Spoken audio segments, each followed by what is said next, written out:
Maayong adlaw kaninyong tanan nga nagpaminaw karon, ning tulumanon kini ang akong suliran.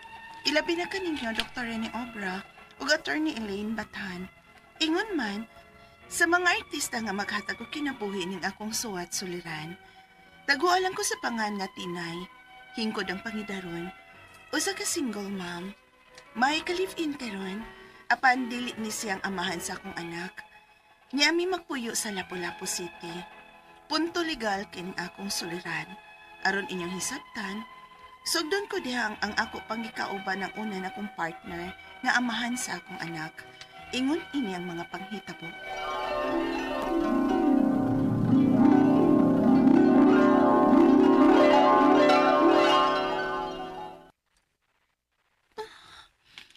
Nganong dili man nato ibaw sa mga pamilya ang ako pagmaptos rin ano.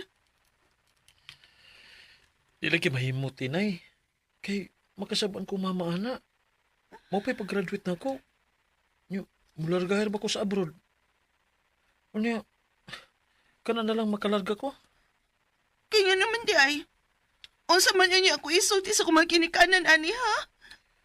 Ay, ano ba siyang nagpamabdos ka eh? Ang! Kay doon na may nahitabo na to. Basta kay dili pa nato pwedeng ipahibaw nga nakapamabdos ko.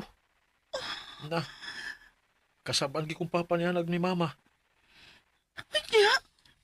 Mag-unsa man ko diri? Di ko nimo panubagan? Panubagan, oy. Pwede nga mudahan na sa akong apelyido ka ng bataa.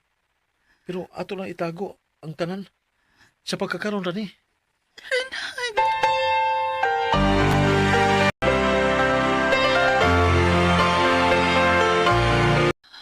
Mao pa? Ami, unsa may ako buhaton? Di man ganin ako matago ang tasahang ko. Ay, maugani. Amo, sad anang rinan, oy. Atog-atog himog bata. Dili pa man day anda mo atubang og responsibilidad. Sa akong buhaton. Ani na lang. Sundo na lang nato ang gusto ni Rinan. Itago lang una na. Og, ni ako nga anda mo tabong og tago nimo anak day. Ayaw lang una pag-uli sa inyong probinsya. Og maayo lang unta kung dili ka doahon sa imong pamilya dinhi sa syudad. Ha? Sabto lang una nato si Rinan. Kay basin og mausad gyud ni iyang gustong buhaton. Para raman sad ni sa inyong ugma. Bitaw sa... Oh, niya unsa man. Ani lang nga una ka sa akong boarding house, hangtod ka manganak. Aron maati man ti ka. Ha?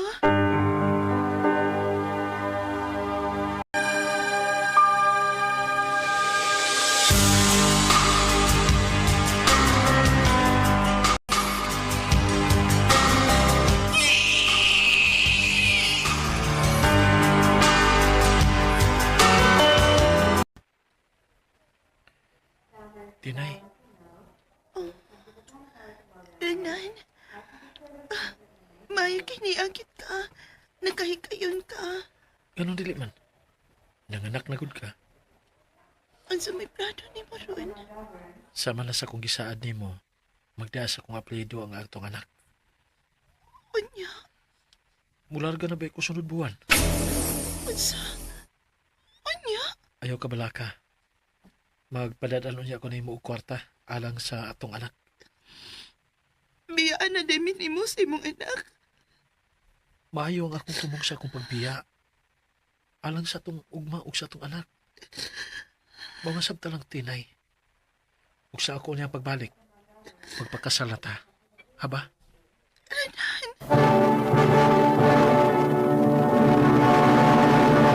Recorded by X Thunder Gaming.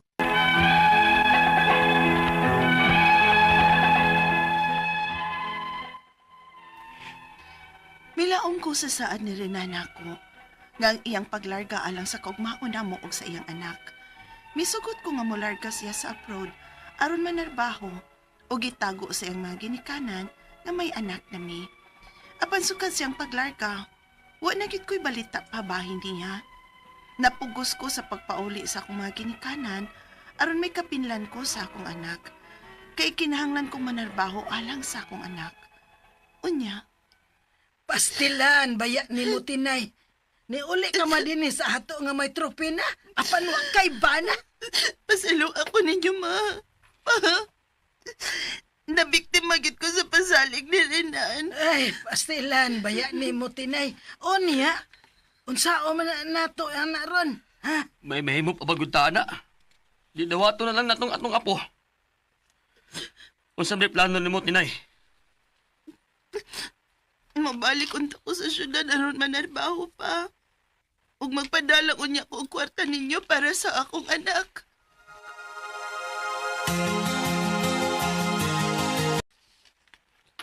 Tinay, niya, gidadan ka sa paborito ng mga opya.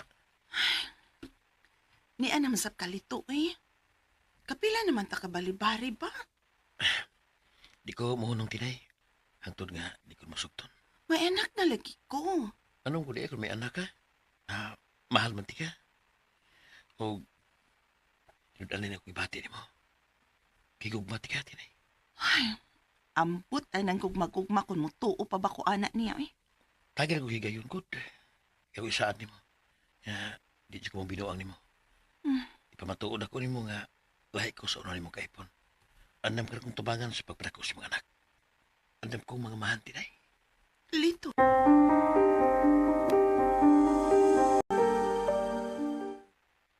Ganon dili man nimo hatagan og chance. Daoy ami eh, makatagaman. Day kun mo tagam ka, unsaon man nimo pagkakita sa imong right person? Kung buang to si Rinan, ayaw iparehas ang tanang laki. Ayaw iparehas si Lito. Kay butanon ba yan na siya sa akong tanaw? Responsible. Suway lang. Pero, pag-amping lang una, nga dili ka mabuntis, anak niya. Ha? Maayo ka ha?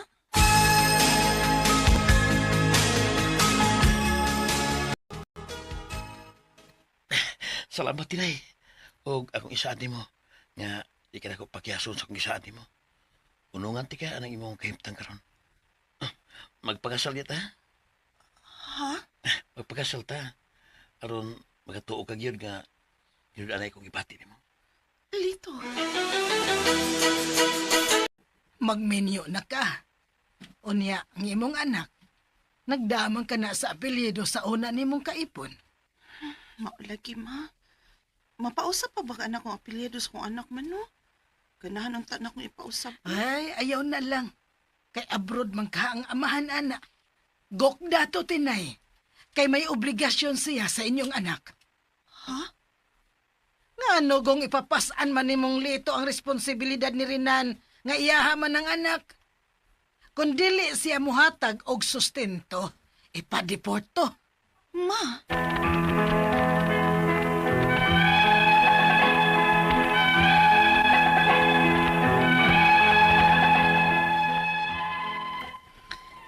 Naglibog na ko ron sa angay na kong buhaton. Kung angay ko bang ipausab ang apelyado sa akong anak o dili. Wa na masabgod magparamdam ang iyang amahan. Unya, plano na ang namong magminyo ning bag-o na kong kaipon karon.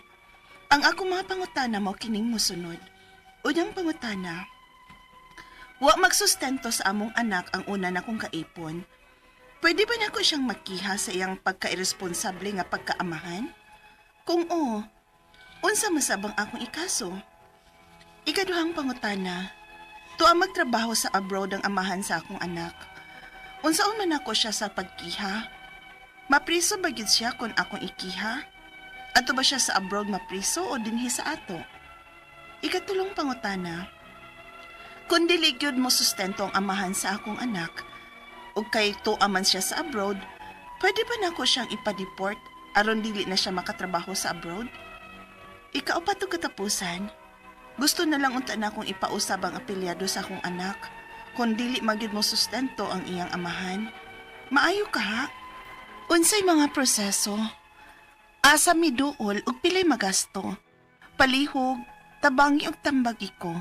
Kini ang akong suliran, Tinay. Maayong adlaw mga suking tigpaminaw kini si Attorney Elaine Bathan. O ginisab si Dr. Rene Obra. Karong adlaw kami ang muhatag ninyo og tambag tubag sa inyong mga pangutana og problemang may Punto Legal. Punto medical, psychological, emotional, behavioral ug mga problema sa mga ginadiling ug drugas. Ay na ninyog dugaya, ipadala ang inyong suwat sa suliran_612@yahoo.com. Or sa atong Facebook account kini ang akong suliran official writers page. Pwede sad atong ipadala sa 3rd floor, Jose R. Martinez Building, Osmeña Boulevard, Cebu City. Kumusta man nato ang mga sukintig paminaw? Daghang salamat kaayo sa inyong padayon nga pagpaminaw, pagsalig sa ato ang programa. Amo gining paningkamutan nga maskig unsang puntuha, legal man or medical, amo gyud ang mahatagan og solusyon, kasulbaran ug tubag ang inyong mga pangutana nga gipadala diri namo og nga nindot pud ang inyong mapaminaw nga dramatization no sa inyong mga life story pinaagi sa inyong mga suwat. So a big thank you sa ato ang mga writer, ato ang director, ato ang spinner, ato ang scriptwriter ug ang mga artista sa kahanginan sa ato ang RMN Production Center kay sila gyud ang naghatag og kinabuhi sa inyong mga drama ug mga suwat nga gipadana mo, no? Yes.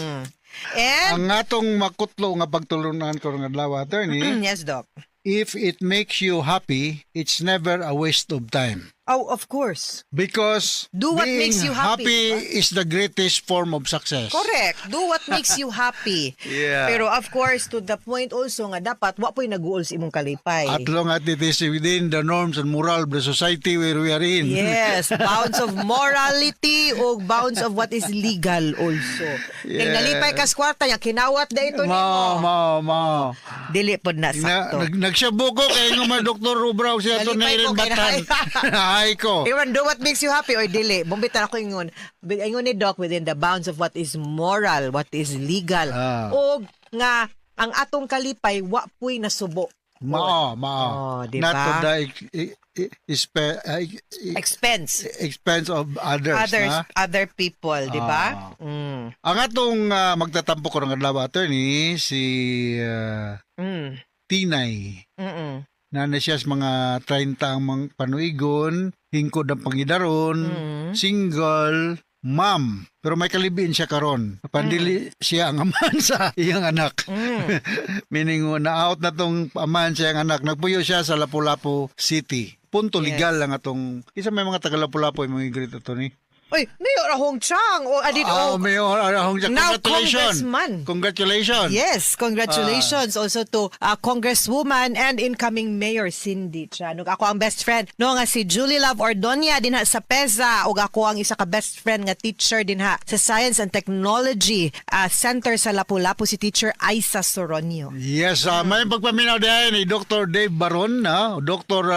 Boy Flores, ug Judge Palalay, no? Judge, musta naman ka? Og si Nilo, musta naman? Sorry Nilo, limot ko si mga apelido.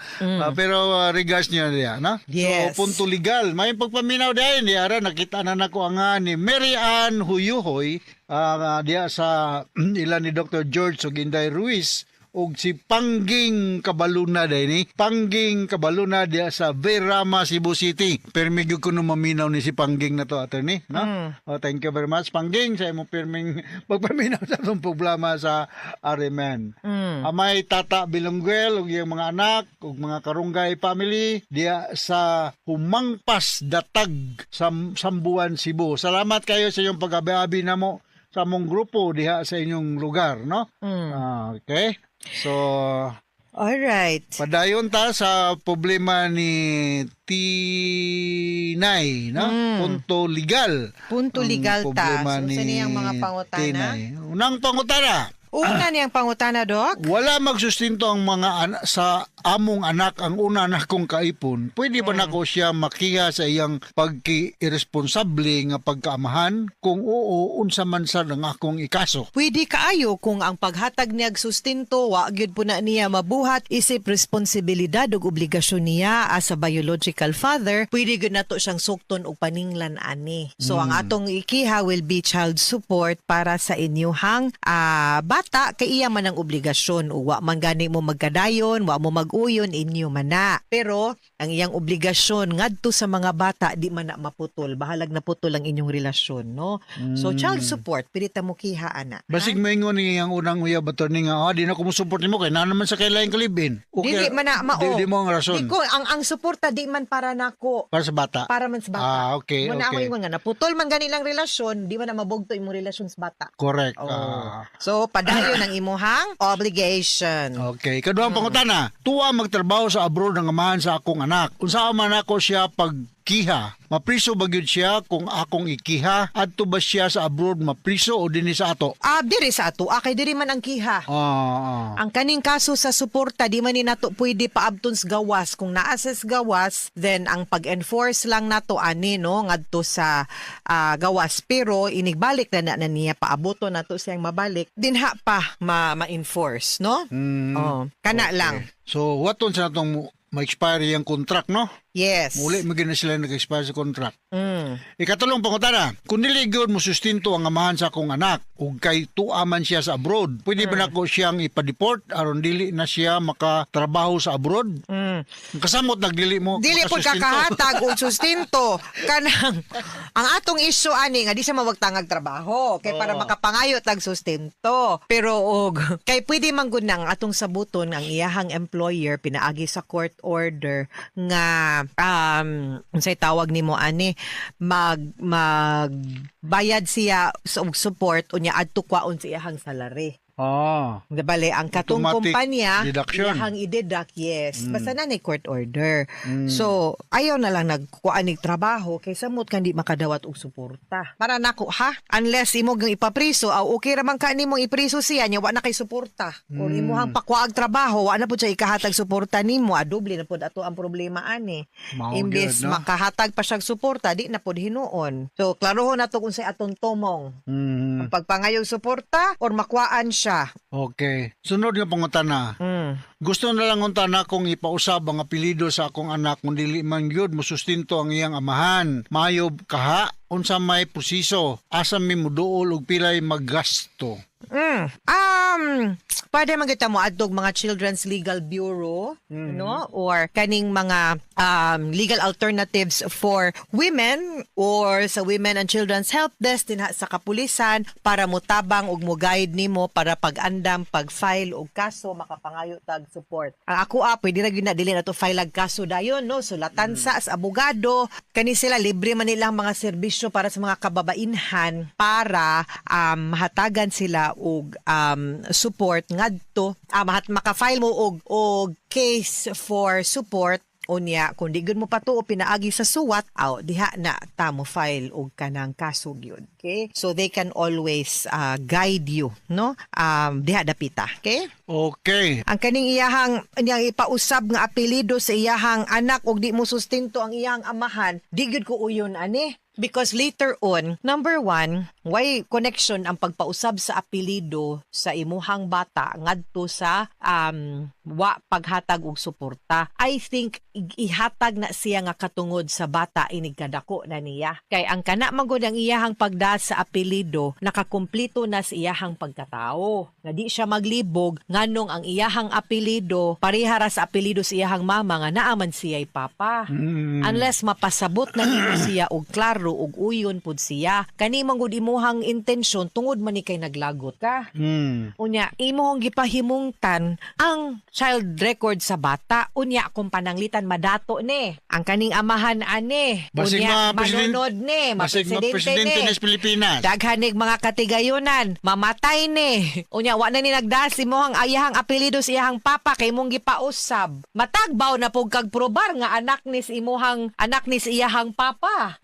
Diba? Nya na puti ko for the support. Unya mangayo man kagud ka tag support kana mga ingon ana ba. Nya naa naman na ako no para nako it's really okay for the child to bear the surname or apelyido sa ilahang papa kay mo man makakumpleto pod, no? Og nabutang namang gani na ninyo at that time nga gipanganak siya kay maayo pa man mugbuot og relasyon ana. Pero kung ang bata mismo inigkadako ganahan nga ang iyang dalhon nga apelyido imuhara, no? Kay tungod kay illegitimate man pod siya wa man naminyo ang iyang ginikanan, siya mo decide ana dili ikaw. Okay?